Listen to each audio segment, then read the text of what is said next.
തൃപ്പൂണിത്തുറയിൽ BJP. CPIM ഡീലുണ്ടെന്ന Congress ആരോപണത്തിൽ കഴമ്പില്ലെന്ന് NDA സ്ഥാനാർത്ഥി Anjali Nair news മലയാളത്തോട്. തന്റെ വിജയം ഉറപ്പായതോടെയാണ് കോൺഗ്രസ് ഇത്തരം ആരോപണങ്ങൾ ഉന്നയിക്കുന്നതെന്നും അഞ്ജലി പറഞ്ഞു. വിജയത്തിനായി താൻ എതിർ സ്ഥാനാർത്ഥികളുടെ പോലും അനുഗ്രഹം തേടുന്നുണ്ടെന്നും അഞ്ജലി പറഞ്ഞു. സഹിൻ ആന്റണി തയ്യാറാക്കിയ റിപ്പോർട്ടിലേക്ക്. തൃപ്പൂണിത്തുറയിൽ ശക്തമായ പ്രചരണവുമായി എൻ.ഡി.എ സ്ഥാനാർത്ഥി അഞ്ജലി നായർ മുന്നോട്ട് പോയിക്കൊണ്ടിരിക്കുകയാണ്. അഞ്ജലി, എങ്ങനെയുണ്ട് പ്രചരണം? വളരെ ഭംഗിയായിട്ട് പോകുന്നു. എല്ലാ ആത്മവിശ്വാസത്തോടുകൂടിയാണ്, എല്ലാ വിധത്തിലും വിജയം ഉണ്ടാവുന്ന പ്രതീക്ഷയോടെയാണ് പോകുന്നത്. ഒപ്പം തന്നെ ഇതിനിടയിൽ കോൺഗ്രസ് ഒരു ആരോപണം ഉന്നയിക്കുന്നുണ്ട്. തൃപ്പൂണിത്തുറ അടക്കമുള്ള ഇടങ്ങളിൽ CPM-ഉം ബി.ജെ.പിയും തമ്മിലൊരു ഡീൽ ഉണ്ടായിട്ടുണ്ട് എന്നുള്ളൊരു ആരോപണം. എങ്ങനെ കാണുന്നു അഞ്ജലി? ഇത് ഒരുപാട് തവണ ഞാൻ കേട്ടുകൊണ്ടിരിക്കുന്ന ഒരു കാര്യമാണ്. ഇന്ന് രാവിലെയും ഞാൻ കേട്ടുകൊണ്ടിരിക്കുന്നതാണ്. ഇതിലൊന്നും ഒരു സത്യാവസ്ഥയില്ല. ഇവിടുത്തെ സ്റ്റാൻഡിംഗ് കമ്മിറ്റിനെ കുറിച്ച് ആലോചിച്ചത്ര നിങ്ങൾക്ക് അത് അറിയാലോ. അപ്പൊ അതുകൊണ്ട് ഇതിലൊന്നും ഞാൻ ചെവി കൊള്ളുന്നില്ല. ഇപ്പോഴത്തെ എന്റെ കർമ്മം ഞാൻ ഫോക്കസ്ഡ് ആണ്. അതിന് വേണ്ടിയിട്ടുള്ള വിജയത്തിന് വേണ്ടിയിട്ട് എന്തെല്ലാം ചെയ്യാൻ സാധിക്കുമോ സത്യം ജയിക്കട്ടെ. എന്തുകൊണ്ടായിരിക്കും ഇത്തരത്തിലുള്ള ഒരു ആരോപണം കോൺഗ്രസ് ഉന്നയിക്കാനുള്ള ഒരു സാധ്യത അഞ്ജലി കാണുന്നത്?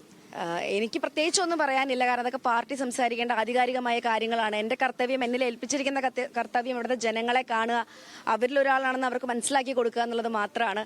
അതുകൊണ്ട് ഞാൻ മറ്റു കാര്യങ്ങളിലേക്കൊന്നും ഞാൻ ചിന്തിക്കുന്നത് പോലുമില്ല. ഇപ്പം ഒരു സ്ഥാനാർത്ഥി എന്നുള്ള നിലയിൽ ഇപ്പോൾ മുന്നണിക്കകത്ത് മറ്റു പാർട്ടികളുടെയൊക്കെ ഒരു സഹകരണം എങ്ങനെയാണ്? സ്വാഭാവികമായ ആദ്യഘട്ടത്തിലേക്ക് ബി.ജെ.പി. സ്ഥാനാർത്ഥിയെ നിർത്തിയില്ല തൃപ്പൂണിത്തുറയിൽ എന്നൊക്കെ പറഞ്ഞൊരു ആരോപണമൊക്കെ ബി.ജെ.പിക്ക് അകത്ത് നിന്ന് തന്നെ ഉണ്ടായിരുന്നു. എങ്ങനെയുണ്ട് മറ്റേ ബി.ജെ.പി. ആളുകളുടെയൊക്കെ സഹകരണം എങ്ങനെയുണ്ട്? ചിലപ്പോൾ ഇന്റേണലി അവർ സംസാരിച്ച് കാണാം, അവരുടെ പരാതി ഉണ്ടായി കാണാം. പക്ഷേ എനിക്ക് ഫസ്റ്റ് ഡേ മുതൽ എല്ലാ വിധത്തിലുള്ള സഹകരണവും ബി.ജെ.പി. മുഖ്യധാര പ്രവർത്തകർ, 2020 പ്രവർത്തകർ, എല്ലാവരും എൻ.ഡി.എക്ക് സ്നേഹിക്കുന്ന എല്ലാ പ്രവർത്തകരും ഉണ്ട്.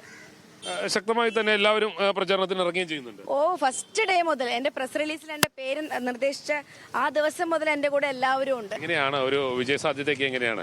ഞാൻ പൂർണ്ണമായിട്ടും വിജയസാധ്യത കാണുന്നു. എന്നാലും ഒരു കോയിന്റെ രണ്ട് വശം എന്ന പോലെ നമുക്ക് നല്ലതിനു വേണ്ടി പ്രാർത്ഥിക്കാം. മത്സരമായിട്ട് നടക്കട്ടെ. ജനങ്ങൾക്ക് സത്യം എന്തെന്ന് മനസ്സിലാക്കുന്നതോ ആരാണ് ശരിയെന്ന് തോന്നുന്നു അവരെ വിജയിപ്പിക്കട്ടെ. അത് ഞാനാവണമെന്ന് ഞാൻ ആഗ്രഹിക്കുന്നു. ആരോപണങ്ങളിലൊന്നും കടമ്പില്ല.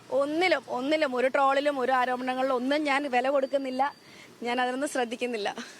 എന്തായാലും ശക്തമായ പ്രചരണം തന്നെയാണ് അഞ്ജലി നടത്തിക്കൊണ്ടിരിക്കുന്നത്. ഇതിനിടയിൽ വരുന്ന ആരോപണങ്ങൾക്കൊന്നും താൻ ചെവി കൊടുക്കുന്നില്ല എന്നാണ് അഞ്ജലി പറഞ്ഞു വയ്ക്കുന്നത്.